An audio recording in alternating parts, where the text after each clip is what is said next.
Happy late birthday, damn dictator Putin. Special fireworks from Crimean Bridge for you.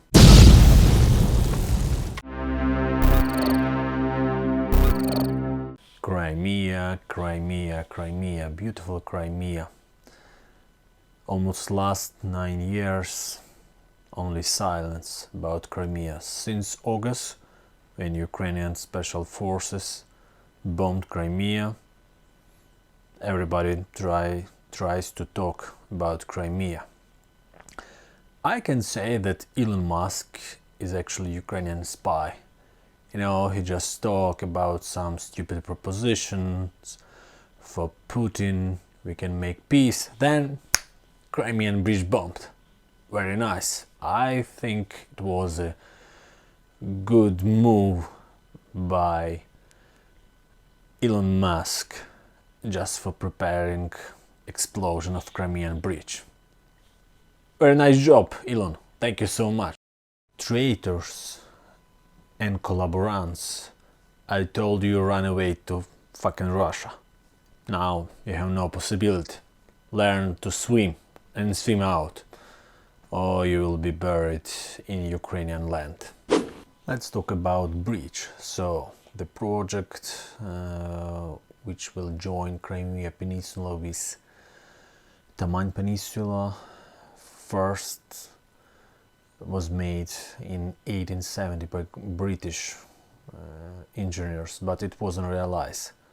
Then in 1940s, when Crimea was occupied by Nazi, Hitler wanted to make a bridge, and even they began, but just because they lost the war, they didn't finish. So Putin, as a great follower of Hitler, realized this project.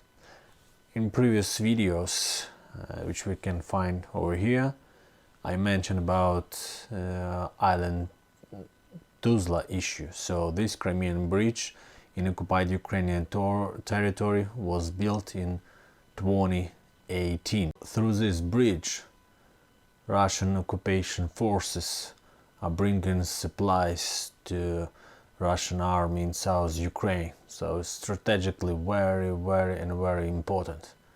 And Putin said and promised many times, and bridge is so good protected, nobody can touch, nobody can bomb. Anyway, it's exploded. Of course, it's still working, but it's just beginning. Also, we are not sure, did Ukrainians do that? Did some Russian do this? Some rumors are saying that it's just internal war between Russian elites for impact on Putin. Last month, some West politicians, also Elon Musk, who is not even politician, proposed to Ukraine to give up for Crimea and other territories and just make a peace with Russia. So, explosions in Crimean Bridge is an answer for negotiation, for the first. Second, even Ukraine would want some peace. Putin doesn't want peace, he won't destroy whole Ukraine. Also, I cannot even understand these proposals about some referendum, possible referendum, or possibility of giving up by Ukraine about territory. There are many territories in different countries in the West who had through their history different kings. They belong to different countries. Anyway, nobody discuss to give up for these territories. Just imagine somebody attacked, let's say, Alaska, or I don't know, Quebec, and then you don't fight with them, but saying, okay, we can negotiate, maybe we can give them this territory. People in the West, especially politicians, they are not ready to discuss their territories, but they make some stupid proposals to Ukraine, which under the aggression and occupation of Russia, just to give some territories to Putin. But believe me, it will not stop Putin. He doesn't want these territories. He doesn't want democracy in Ukraine or other post-Soviet countries. This is the reason why he's fighting in Ukraine. He's not fighting for territories. He's fighting for his ideas of authoritarian regime. First of all, about possible referendum. According to Ukrainian constitution, any referendum can happen in any of region of Ukraine without permission of our parliament, Verkhovna Rada.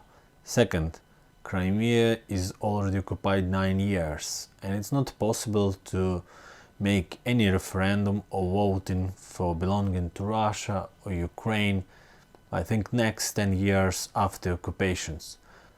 And also Russia brought many Russian citizens to settle in Crimea, of course illegally.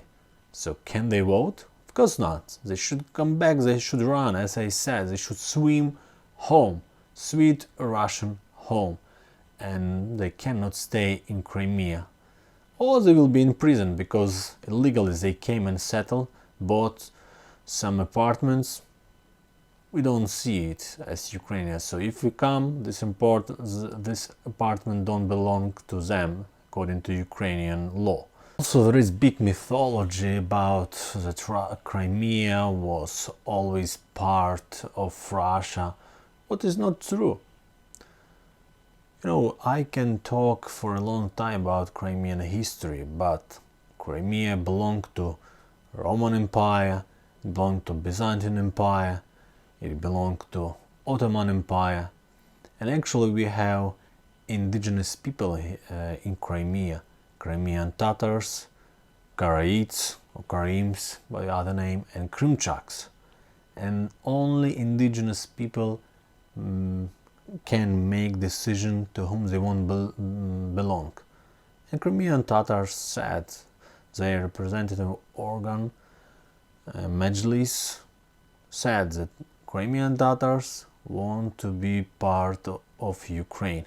So Crimean Tatars had their own state since 1441 until 1783.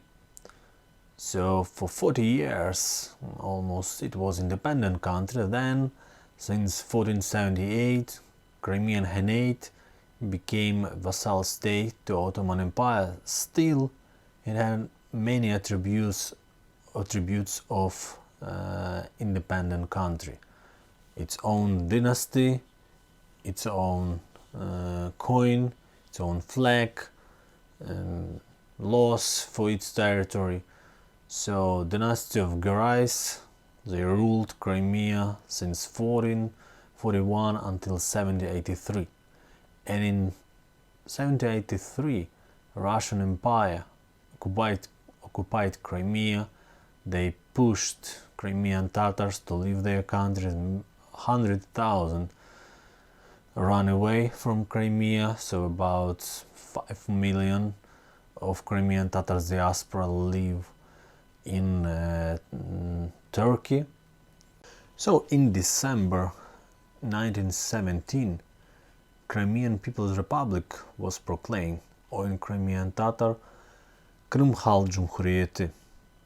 It existed only 1 month until January 1918. Then Bolsheviks came and killed many people, destroyed this republic, and they killed in a very bad way Naman Çelebi-Cihan, who was the prime minister of this republic, and it was first liberal Muslim republic in Europe.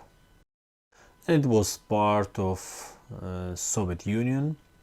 In 1944, dictator Stalin deported whole Crimean Tatars folk. Many people died, and it was forbidden for Crimean Tatars to come back to their homeland until 1989. Though they spent a few generations of Crimean Tatars spent their lives in Uzbekistan, Kazakhstan, some part of Russian Federation.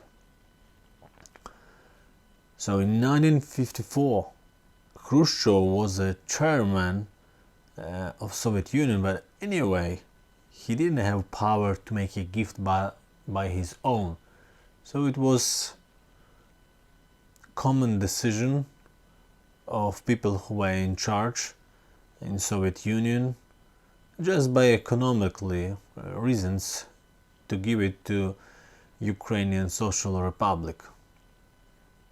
Anyway, in 1991, when Ukraine proclaimed an independence, so a referendum happened in Ukraine and 54% of Crimean Peninsula voted for Ukrainian independence, and 57% of Sevastopol also voted for Ukrainian independence. So, is it not answered? And I'm very sad about generation of my friends' parents who just dreamed about come back to Crimea, to the homeland of their parents who were deported. And then, since 1989, many people came back to Crimea and they lived in Ukraine. Of course, they have many problems. Anyways, they build their houses, they live peace, they make business, they make their life. And then in 2014, Russia occupied Crimea. They killed few people, they put many Crimean Tatars to prison, and just Crimea, so beautiful land, became like a prison where you cannot say what you think, when for your thoughts, for your publication is Facebook, you can be arrested and just put it for 15-20 years. So many prisoners. Also Nariman Jalal, who is one of the leaders of Crimean Tatars, now he is in Russian prison. But I'm sure after Ukraine will win the war, he will be liberated and he will be back to his homeland, to his family. I want to ask people in the West and politicians, don't ask us to give up of our territories, of our people. Ukrainian army is moving on. Ukrainian people are praying and fighting for our freedom, for our territories, for our people. Crimea soon will be back under control of Ukraine. And then you can visit and just see how beautiful is Crimea, how nice land it is.